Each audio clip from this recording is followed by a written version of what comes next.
kay ilang taon ta sa ato mga ano di kay nag-break time na mga ato mga amigo, ato mga kaubanan diri sa trabaho sa kalisod, no?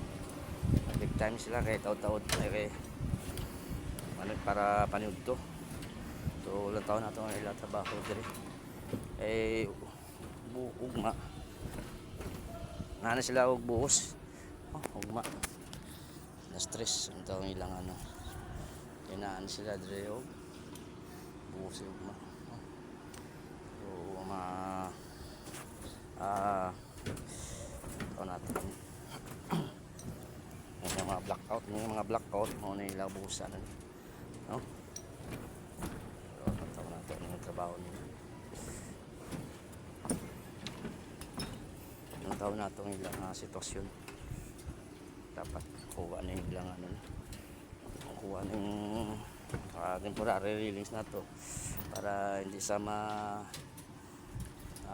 kuyog sa ano sa buhos sa mabuhusan.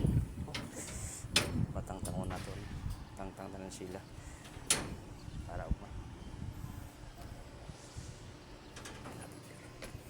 yung operator na to karon ya ano na trabaho ano sila karon ya trabaho taud-taud mo ano naman sa unong kay break time naman ang panahon karon ano ang wano na sad o ay karon panahon karon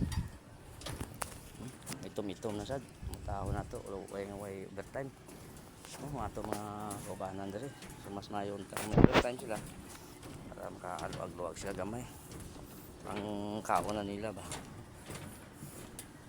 So shout out ya sa mga construction worker, no? Amping kamo tanan, ingat.